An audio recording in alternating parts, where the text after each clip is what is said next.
Monsieur le maire, monsieur le ministre, président fondateur du Festival international de géographie, je salue également monsieur le député, président du conseil départemental, monsieur le député, monsieur le vice-président du conseil régional. Je salue également le président de l'association de développement du Festival international de géographie, ainsi que le président du festival donc, de cette année, 2015, Antoine Compagnon. Je salue également Madame l'attachée culturelle de l'ambassade d'Australie, les très nombreux élus qui sont présents dans cette salle. Je salue également mon collègue, le sous-préfet de Saint-Dié, et vous toutes et vous tous, mesdames et messieurs.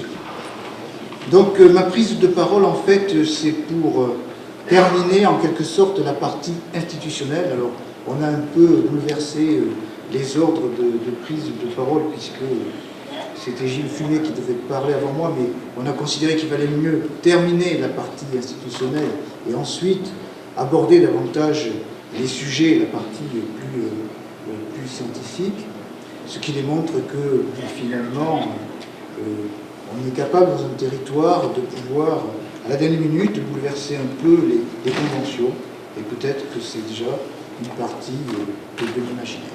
En tout cas, c'est avec un réel plaisir que je m'exprime devant vous aujourd'hui pour cette rencontre exceptionnelle qui réunit chaque année des universitaires, des chercheurs, des enseignants, mais aussi des amateurs, des simples curieux. C'est donc une véritable richesse, et cette rencontre a un rayonnement qui va bien au-delà de la Dieudacie et du département des Vosges. Et donc participer à cette 26e édition de renommée mondiale est pour moi un véritable honneur, et je tiens avant tout à féliciter, à remercier chaleureusement les organisateurs et tous les partenaires qui œuvrent pour cette belle manifestation. Donc, je l'ai bien compris, ce festival est à la pointe de la science géographique. Il vise, même si on va s'interroger sur l'imaginaire, sur l'utopie, il vise à identifier et à analyser les mouvements de fond qui bouleversent notre planète. Et j'ai l'intime conviction que cela correspond à un besoin réel, en particulier face à la perte de nos repères et à la difficulté de saisir les transformations de notre époque.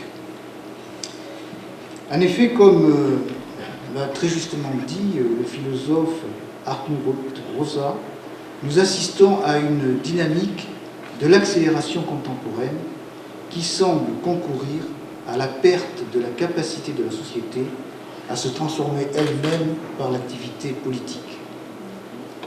Et c'est ce souci de la rapidité, de la réaction en temps réel qui l'emporte sur la construction de projets à long terme.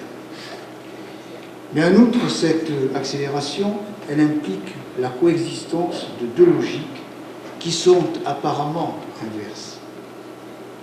Un processus de globalisation, d'homogénéisation propre à la mondialisation, et un processus de fragmentation, de morcellement identitaire des sociétés prises dans ce mouvement.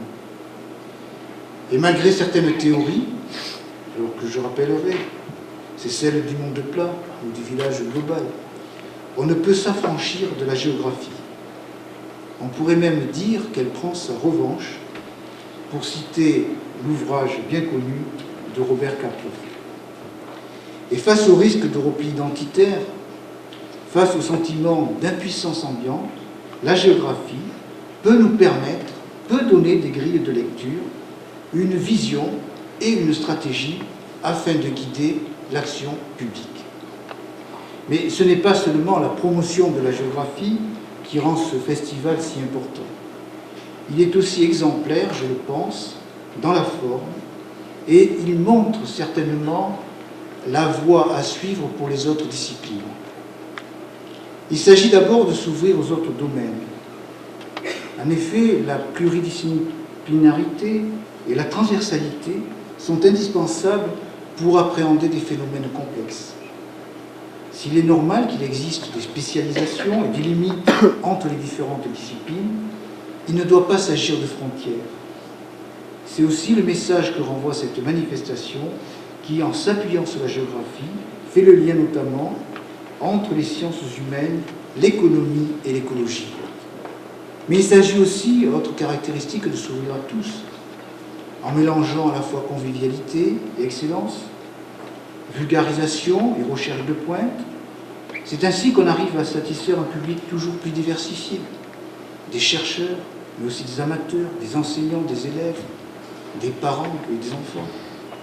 Donc le Festival international de géographie est un exemple, et l'on ne peut qu'encourager vivement toutes les disciplines à s'inspirer de ce modèle. N'hésitez donc pas, mesdames et messieurs, si ce n'est déjà le cas, à faire passer le message autour de vous. Alors, sans vouloir être trop long, puisque, bon, on voit bien qu'au travers des propos des uns et des autres, les grands sujets d'actualité reviennent, parce qu'ils sont prégnants, ils ont une acuité certaine. On a bien vu toute cette problématique des migrations à laquelle se trouve confrontée l'Europe et notre pays, la France. Et donc ce sont des éléments d'actualité qui nous interrogent au quotidien, qui nous interrogent dans nos responsabilités et nos consciences individuelles et collectives. Mais en tout cas, je félicite à nouveau toutes celles et tous ceux qui nous permettent de nous retrouver dans cet exceptionnel espace de réflexion et de découverte que constitue ce rendez-vous annuel du Festival international de géographie de Saint-Dié-des-Vosges.